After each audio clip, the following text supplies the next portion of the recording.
नमस्कार मित्रों, संगम YouTube channel में मैं पुष्पराज सिंह आप सभी का हार्दिक स्वागत करता हूं। मित्रों, हम लोग संधि पढ़ रहे हैं। संधि में हम लोग व्यंजन संधि पढ़ रहे हैं और आज हम लोगों को व्यंजन संधि में जस्त संधि पढ़ना है। तो मित्रों, चलिए हम लोग आज जस्त संधि का अध्ययन करते हैं। मित्रों, आप लोग वीडियो पर अंत तक बने रहिएगा। आज संधि आपको बहुत ही अच्छी तरीके से समझ में आ जाएगी। जस संधि का जो सूत्र है वो है झलाम जसो अंते। झलाम जसो अंते जस संधि का सूत्र है। तो ये बात आपको याद कर लेनी चाहिए कि संधि का सूत्र, क्योंकि संधि दे करके संधि का सूत्र पूछता है और संधि दे करके संधि का सूत्र तो पूछता ही है, लेकिन सूत्र भी दे करके संधि का नाम पूछता है। तो आपको दोनों तरीके से अगर प्रश्न आए तो आपका प्रश्न गलत ना हो, इस दृष्टि से आपको सभी संधियों का सूत्र अवश्य ही याद कर लेना चाहिए। तो जैसे जस्त संधि का सूत्र है झलाम जसवंते, तो आपसे पूछ सकता है कि जस्त संधि का सूत्र क्या है, तब आपको बताना है कि झलाम जसवंते। और कहे कि झलाम जसवंते किस संधि का सूत्र है, तब आपको बताना है मित्रों कि जस्त संधि का। तो चलिए हम लोग समय को व्यर्थ न करते हुए आज जस्त संधि का अध्ययन करते हैं। तो ये जस संधि का सूत्र है मित्रों झलाम जसो अंते। ठीक है, अब ये झलाम जसो अंते सूत्र क्या कह रहा है, चलिए मैं आपको इस सूत्र के सूत्रार्थ को समझाता हूं। तो ये जो झलाम है मित्रों, ये झल प्रत्याहार है। क्या है? झलाम जो है झल प्रत्याहार है। और ये जसो अंते है, ये जसो मतलब कि जस, ये भी प्रत्याहार है, और अंते का मतलब कि अंत। ठीक है, बात समझ में आई? तीन ही शब्द हैं, झल जस और अंत। ठीक है, अब ये झल क्या बताया मैंने कि आपको प्रत्याहार है और जस भी प्रत्याहार है। ठीक है, तो ये सूत्र यही कह रहा है कि झल प्रत्याहार पहले हो, बाद में कोई वर्ण हो अथवा न हो। ठीक है, क्या हो? झल प्रत्याहार पहले हो, बाद में कोई वर्ण हो अथवा न हो, तो झल प्रत्याहार के स्थान पर जस प्रत्याहार हो जाता है। क्या होता है? झल प्रत्याहार के स्थान पर जस प्रत्याहार हो जाता है। ठीक है, चलिए मैंने क्या कहा कि झल के बाद कोई वर्ण हो या न हो। ठीक है, झल के बाद कोई वर्ण हो या न हो तो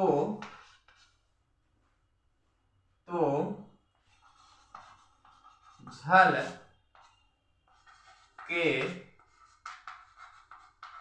स्थान पर जस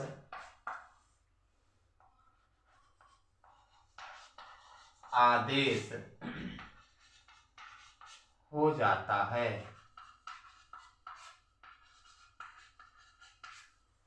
ठीक है, ये सूत्र यही कह रहा है कि झलाम जसवंते सूत्र यही कह रहा है कि झल के बाद कोई वर्ण हो या न हो। ठीक है, तो झल के स्थान पर जस आदेश हो जाता है। ठीक है, जैसे ये प्लस का चिन्ह है, अब प्लस के चिन्ह के बाद इधर क्या हो? इधर झल हो, ठीक है, और इधर क्या हो, इधर कोई वर्ण हो अथवा न हो, वर्ण हो अथवा न, ठीक है। इधर झल प्रत्याहार हो, उधर कोई वर्ण हो अथवा न हो, तो इस झल के स्थान पर क्या होता है, जस आदेश हो जाता है। क्या होता है, झल के स्थान पर जस हो जाता है, ठीक है। अब देखिए, अब बात उठती है कि झल क्या है और जस क्या है। तो झल भी प्रत्याहार है और जस भी प्रत्याहार है। तो अब झल प्रत्याहार के अंतर्गत कुल 24 वर्ण आते हैं। कितने आते हैं, 24 वर्ण आते हैं। कौन कौन से आते हैं, तो महेश्वर सूत्र का 7वें सूत्र से लेकर के 14वें सूत्र तक के सभी वर्ण जो हैं वो झल प्रत्याहार के अंतर्गत आते हैं।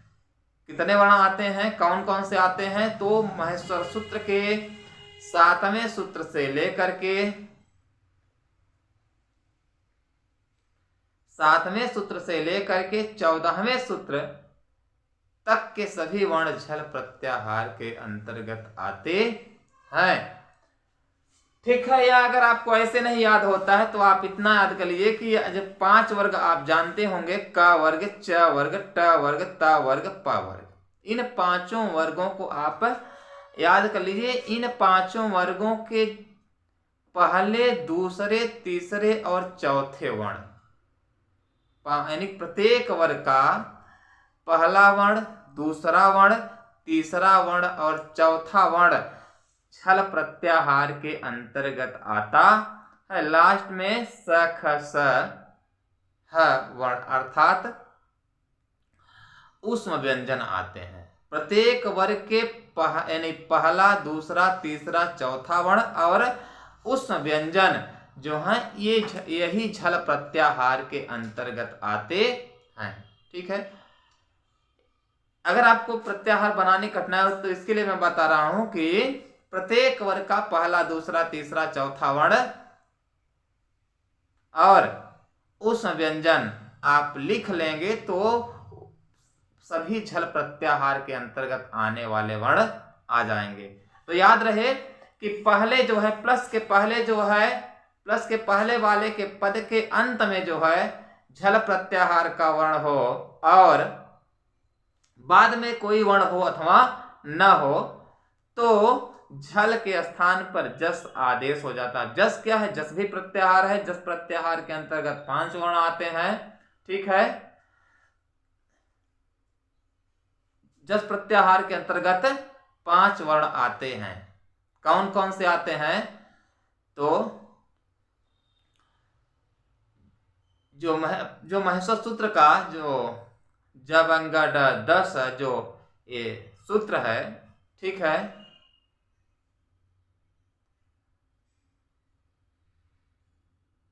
नौवां सूत्र, कौन सा, महेश्वर सूत्र का जो 9वां सूत्र है, उस 9वें सूत्र के पूरे वर्ण जो है वो जस प्रत्याहार के अंतर्गत आते हैं। तो जस देखिए यहां मैंने लिखा है ये जो है ये झल प्रत्याहार, यहां देखिए झल प्रत्याहार। अब झल प्रत्याहार के अंतर्गत इतने ही वर्ण आते हैं, क वर्ग का क ख ग घ, पहला, दूसरा, तीसरा और चौथा वर्ण, ठीक है। पहला, दूसरा, तीसरा और चौथा वर्ण, प्रत्येक वर्ग का पहला, दूसरा, तीसरा, चौथा वर्ण जो है और लास्ट में ऊष्म व्यंजन, यही जो है झल प्रत्याहार के अंतर्गत आते हैं। और फिर जस यानी कि जस प्रत्याहार के अंतर्गत 5 वर्ण आते हैं, ग, ज, ड, द, ब। वैसे तो अगर देखें तो ज, बंग, ग, ड, द ऐसे होता है, लेकिन मैंने आपकी सुविधा के लिए लिख दिया है ताकि समझने में आपको दिक्कत न हो, ठीक है, इसलिए मैंने सीरियल से लिख दिया। अगर वैसे आप प्रत्याहार अगर आप बनाते जस का, तब जस का प्रत्याहार बनता, क्या बनता, तब ऐसे आता, ज, ब ग द द। ये इस सीरियल से जस का प्रत्याहार बनता है। ठीक है, यहाँ मैंने यानी कि सीरियल से लिख दिया है कि क्या कहते हैं, क्या आने पे क्या आदेश होगा, ताकि समझने में सुविधा रहे। ठीक है, चलिए, तो आप ये समझ गए होंगे कि क्या आने पर क्या आदेश होगा, अर्थात झल प्रत्याहार के आने पर झल प्रत्याहार पहले हो, बाद में कोई वर्ण हो अथवा न हो, तो झल के स्थान पर जस आदेश हो जाना ही जस्त संधि कहलाता है। ठीक है, देखिए यहाँ एक बार फिर देख लीजिए, झल पहले हो, बाद में वर्ण हो अथवा न हो, तो झल के स्थान पर जस हो जाता है। अब झल क्या है, मैंने बता दिया कि झल प्रत्याहार है। झल प्रत्याहार के अंतर्गत 24 वर्ण आते हैं। कौन कौन वर्ण आते हैं, तो प्रत्येक वर्ण का पहला, दूसरा, तीसरा और चौथा वर्ण, लास्ट में उस व्यंजन स ख स, ये झल प्रत्याहार के वर्ण है। और जस प्रत्याहार के अंतर्गत जो है 5 वर्ण आते हैं, ज बन ग ड दस द यानी। ठीक है, तो अब झल के स्थान पर जस आदेश होता है। ठीक, देखिए यहाँ जो ये स्थानीय वर्ण है, इन्हें इसको हम स्थानीय, इसको स्थानीय, झल को स्थानीय वर्ण कहेंगे। क्या कहेंगे, स्थानीय वर्ण। ठीक है, झल को स्थानीय वर्ण कहेंगे और जस को आदेश वर्ण कहेंगे। ठीक है, क्या कहेंगे, आदेश वर्ण। अब ध्यान दीजिए थोड़ा ये कि स्थानीय वर्ण जो है 24 हैं और आदेश वर्ण जो है 5 ही हैं। ठीक है, स्थानीय वर्ण 24 हैं, आदेश वर्ण 5 ही हैं। ठीक है, और इसका क्या रहा है कि झल के स्थान पे जैसे आदेश होगा ना, उधर 24 है, इधर 5 है। एक तरफ 24 भाई हैं, एक तरफ 5 भाई हैं। अब इन 24 भाइयों का सामना जो है जस, मान लो जस झल और जस 2 भाई हैं। अब इधर क्या कहते हैं, 2 परिवार हैं। अब इस परिवार में 24 भाई हैं, उस परिवार में 5 भाई हैं। अब इन 24 भाइयों का सामना अब अगला वाला परिवार में जो 5 भाई हैं वो पांचों करेंगे। तो कैसे करेंगे, ठीक है, कैसे करेंगे, तो मान लो जौन, ठीक है, तो मान लीजिए जौन क्या, जौन एक समौरिया होंगे, मतलब एक समौरिया का मतलब ये कि जो एक ही एज के होंगे, जो एक ही जैसे मिलते जुलते होंगे। ठीक है, जो एक ही एज के अर्थात जो एक ही लंबाई चौड़ाई के, या जो एक ही क्या कहते हैं मतलब ऊर्जा के होंगे, तो उनके स्थान पे वही आएगा, उन सब के सामने जो वही आएगा। जैसे अब देखिए ये क्या है, मैं आपको बता दूं कि का जो है, का उच्चारण स्थान क्या है, कंठ है। ख का उच्चारण स्थान क्या है, कंठ है। ग का भी कंठ है और ख का भी कंठ है। ठीक है, तो अच्छा कंठ है, तो अब इनमें से कोई भी वर्ण आएगा तो यानी क आएगा, चाहे ख आए, चाहे ग आए, चाहे घ आए, तो उनके स्थान पे वही, इनमें से उनके स्थान पर वही वर्ण आएगा जिनका उच्चारण स्थान इनसे मैच करता रहेगा। जैसे क आ गया तो क का उच्चारण स्थान कंठ है, तो अब क के स्थान पे वही वर्ण, जस प्रत्याहार का वही वर्ण आदेश होगा, कौन सा, जिसका उच्चारण स्थान कंठ रहेगा। बात हमारे समझ में आई। ठीक है, जैसे इधर 24 है, उधर 5 ही है, तो बात यही बनती है 24 है, तो भाई कौन किसके स्थान पे आदेश होगा, तो आप देख लेंगे जो इधर होगा, इधर जो वर्ण होगा। ठीक है, अब देखिए इधर, देखिए उदाहरण देखिए, जैसे लिखा है, क्या लिखा है कि अच धन अंता। ठीक है, अच धन अंता लिखा है। अब देखिए यहाँ च है, और ये च देखिए, ये झल प्रत्याहार के वर्ण यहाँ लिखे हैं। आप देख लीजिए कि ये वर्ण इसमें है कि नहीं। अगर ये वर्ण इसमें है तो मान लो कि झल प्रत्याहार का है। अब ये च है तो च आप इसे खोजिए, यहाँ पे च है तो मान लीजिए कि झल प्रत्याहार का वर्ण है। और इस सूत्रवा यही कह रहा है कि झल आए, बाद में कुछ भी हो अथवा न हो तो झल के स्थान पे जस आदेश हो जाता है। ठीक है, अब देखिए, अब जस में 5 वर्ण है, यहाँ क्या है, यहाँ जस में 5 वर्ण है, तो अब च के स्थान पे भैया का क्या आदेश होगा? 5 वर्ण है, 5 में कौने के रखी देगी। ठीक है, तो अब ये आपके लिए आपत्ति हो गई, किसको रख दें? तो आप देखिए कि जो ये च है, इस च का उच्चारण स्थान क्या है? ठीक है, देखिए च का उच्चारण स्थान क्या है? तो च का उच्चारण स्थान है मित्रों ताल। क्या है? ताल है। ठीक है, क्या है? ताल है। तो अब देखिए कि जो जस प्रत्याहार है, उस जस प्रत्याहार में जो 5 वर्ण है, उनका उच्चारण, उनमें से किसका उच्चारण स्थान तालु है? ठीक, तो देखिए ग है, ग का कंठ है, ये ज है, ज का ही तालु है, तो जिसका उच्चारण स्थान मिलता रहेगा, ठीक है, उस वही वर्ण यहाँ आदेश होगा। अर्थात च का तालु है तो वहां ज का तालु है, तो इसके स्थान पे ज हो जाएगा। ठीक है, बात समझ में आई? जो वर्ण यहां रहेगा उसका जो उच्चारण स्थान होगा, ठीक है, तो उसके स्थान पे उसी उच्चारण स्थान का वर्ण आदेश होगा, अर्थात इसका भाई ही आएगा। ठीक है, क्या आएगा? इसका भाई ही आएगा। या अगर ऐसे समझ में नहीं, आपको ये कठिन लगता हो तो कुछ नहीं, आप पहले देखिए कि जो यहाँ है, अगर यहाँ झल प्रत्याहार का वर्ण है, ठीक है, तो जो वर्ण यहाँ है और जिस वर्ग का है उसी वर्ग का यहाँ तीसरा वर्ण लिख दीजिए। बस क्या करिए, जो यहाँ वर्ण है, अगर ये वर्ण झल प्रत्याहार का है तो अगर झल प्रत्याहार का है तो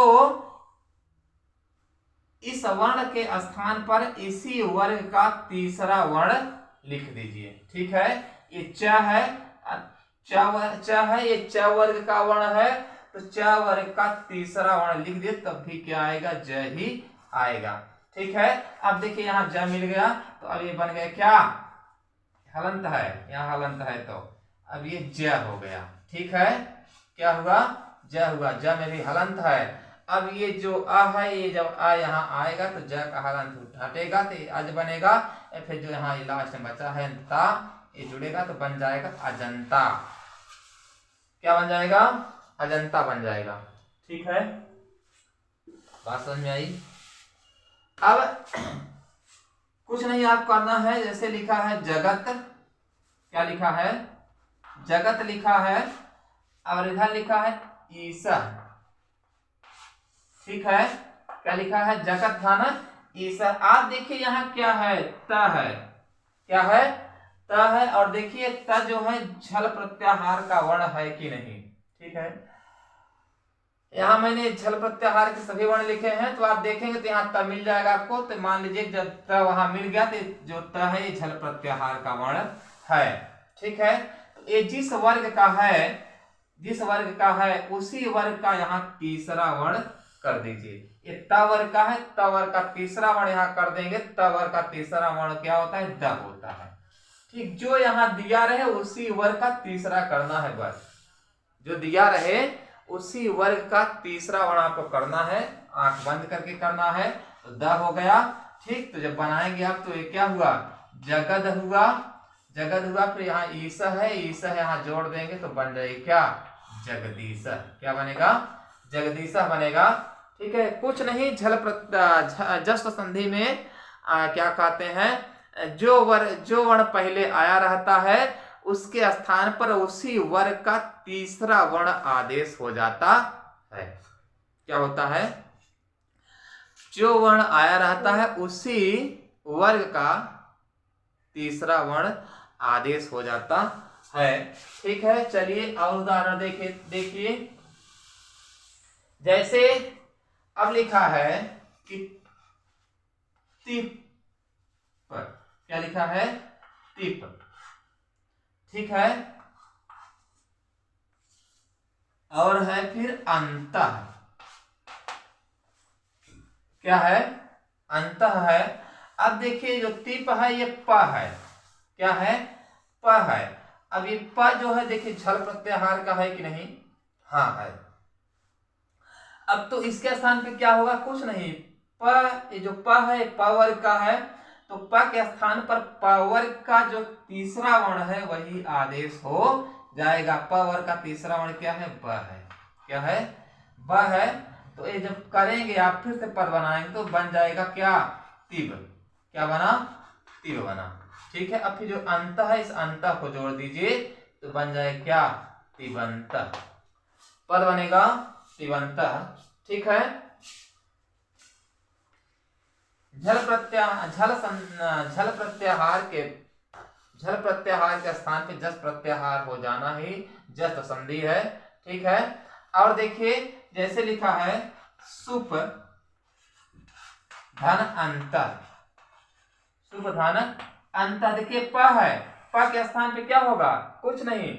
जो यहाँ देख लीजिए कि जो यहाँ दिया है झल प्रत्याहार का है कि नहीं। अगर झल प्रत्याहार का है तो ये वर्ण जिस वर्ग का है उसी वर्ग का यहाँ तीसरा वर्ण ले आकर के रख दीजिए। बस ये प वर्ग है, प वर्ग का वर्ण है। और तो प वर्ग का तीसरा वर्ण जो है ब ही होता है। तो इसके स्थान पे ब आ गया। तो जब पद बनाएंगे आप तो बनेगा सुबंत। क्या बनेगा? सुबंत। अब देखिए इधर चाहे कुछ हो चाहे नहीं। ठीक है। कुछ हो चाहे नहीं। जैसे मान लो यहां लिखा है चित्त। क्या लिखा है? चित्त। और इधर कुछ नहीं है। ठीक है। तब भी क्या होगा? यहाँ चित्त के स्थान पे द हो जाएगा। एक तावर का है तो तावर का तीसरा वर्ण यहाँ होगा। तो यहाँ ऐसे करेंगे तो हो जाएगा चित्त। ठीक है। इतना सही है। इतना सही है।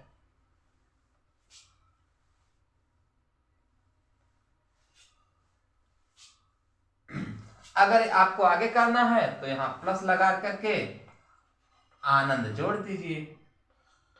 आनंद। ठीक है। अब जब इतना जोड़ेंगे तो हो जाए क्या? क्या बनेगा? क्या बनेगा? चिदानंद। क्या बनेगा? चिदानंद बन जाएगा। ठीक है।